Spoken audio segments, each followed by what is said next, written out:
It is over for conspiracy theorist Alex Jones after the U.S. Supreme Court rejected his appeal of a $1.4 billion defamation judgment in the Sandy Hook case. Let's discuss. I'm Dave Aronberg, former state attorney for Palm Beach County, a.k.a. the Florida LawMan here on Legal AF, where we meet at the intersection of law and politics. Hit that subscribe button if you haven't done so already. And thank you for all your support.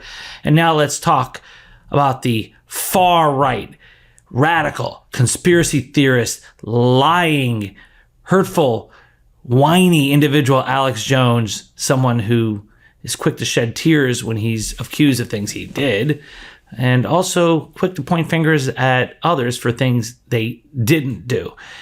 According to CBS News, the Supreme Court on Monday turned away an appeal by conspiracy theorist Alex Jones over a $1.4 billion defamation judgment against him for his false claims that the 2012 shooting of Sandy Hook Elementary School was a hoax. Remember how he spread the lies that these were conspiracy crisis actors, and that these individuals didn't actually die, they weren't actually children? Then who are the family members who lost kids? Are they just crisis actors too? Are they fake people? Are they created by AI? In rejecting Jones's case, the Supreme Court leaves in place the record-breaking sum he was ordered to pay after he was found liable in 2021 for damages and lawsuits brought by the families of children who were killed in the massacre. Jones had separately asked the High Court last week for emergency relief while it considered whether to take up the case. Justice Sonia Sotomayor denied Jones's bid to halt the judgment later Monday, likely because the Supreme Court denied his appeal.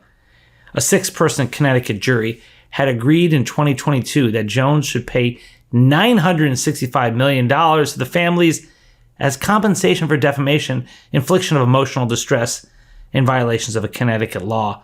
A state court judge added on another $474 million in punitive damages 1 month later. Jones's lawyer told the Supreme Court in a filing that the more than $1.4 billion can never be paid. Yeah, this guy was on top of the world with his InfoWars site. He even had Donald Trump call in once, and it is quite a fall for this guy who is radioactive even in Republican circles. When then presidential candidate Donald Trump went on a show, it was in 2016 when he was running for president the first time, and he praised Jones as a guy with a, quote, amazing reputation. And by amazing reputation, a guy whose reputation is now in the dirt where it should be.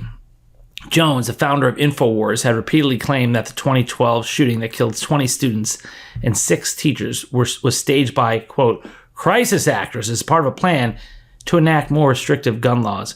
Relatives of the victims and an FBI agent testified during the defamation trial that they were threatened and harassed by Jones's listeners who believed his lies about the massacre.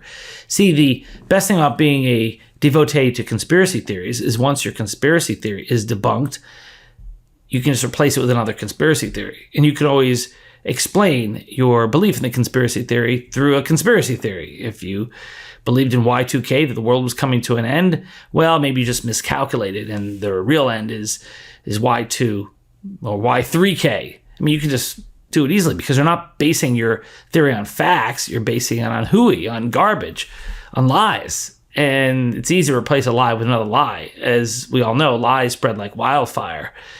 It's the truth that takes time to conquer lies. It's like a firefighter. It takes time to put out the fires. And as we know here on Legal AF, we're all about the truth, and we'll keep spreading the truth here. As far as Alex Jones, in a different lawsuit brought in Texas, Jones testified that the shooting was 100% real. Still, he had slammed the Connecticut trial as a kangaroo court and argued it violated his free speech rights. Jones and Free Speech Systems, his company, filed for bankruptcy protection after his order to pay the families, and the satirical publication The Onion tried to purchase InfoWars at a bankruptcy auction for an undisclosed price last year. But a bankruptcy judge rejected the sale of InfoWars to The Onion last December. Jones's lawyer said there's still an effort underway for InfoWars to be sold.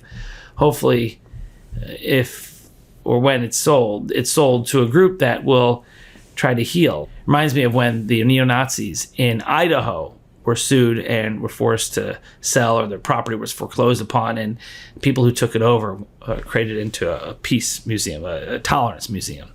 Maybe that's what can happen here. Maybe the people who take it over will turn it into a beacon of truth, of debunking myths. Maybe Snopes can buy it. Maybe Legal AF, maybe Midas Touch can take it over. That'd be quite an asset. Ben Meiselas, if you're listening, if you're wondering where that property is in Idaho now, that used to be a neo-Nazi compound and then turned it into a peace park and a place for tolerance. Well, most recently, with the permission of the foundation that bought the land, the land is being sold, and the proceeds are designated to establish an endowment for human rights education, ensuring that the legacy of the site continues to be one of promoting tolerance and understanding for years to come. So maybe there is hope for InfoWars. And one last point.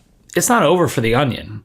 Last week, Alex Jones urged the court to urgently intervene, saying if the court did not take action, his website, InfoWars, was at risk of being turned over to the satirical news site The Onion. So it's not over for those guys. The proposed acquisition would be used to help fund payments to family members of the Sandy Hook victims. Jones's lawyer, Ben Brooks, had warned in the filing last week that if the case was not put on hold, InfoWars will have been acquired by its ideological nemesis and destroyed. Brooks did not respond to a request for comment. Chris Mattel, a lawyer for the Sandy Hook family, said in a statement, the Supreme Court properly rejected Jones's latest desperate attempt to avoid accountability for the harm he has caused. We look forward to enforcing the jury's historic verdict and making Jones and InfoWars pay for what they have done. What we have learned here is that, yes, justice and accountability may be slow in coming, but eventually it arrives. It arrived for Alex Jones. Will it arrive for the other liars, cheats, and conspiracy theorists amongst us? Well, we'll see. Unfortunately, there are way too many out there. But if you take a longer view of the timeline, you'll see that many will be brought to justice, others will be disgraced, and others will live out their years in anonymity. But we'll keep following it all here on Legal AF. I'm Dave Aronberg, a.k.a. the Florida LawMan. If you like this video, please like, subscribe, share with a friend, leave a comment below. Thank you for all your support, and I'll see you next time. Can't get your fill of Legal AF? Me neither. That's why we formed the Legal AF Substack. Every time we mention something in a hot take, whether it's a court filing or a oral argument, come over to the Substack. You'll find the court filing and the oral argument there, including a daily roundup that I do called, wait for it, Morning AF. What else? All the other contributors from Legal AF are there as well. We got some new reporting. We got interviews. We got ad-free versions of the podcast and hot takes. Where? Legal AF on Substack. Come over now to free subscribe.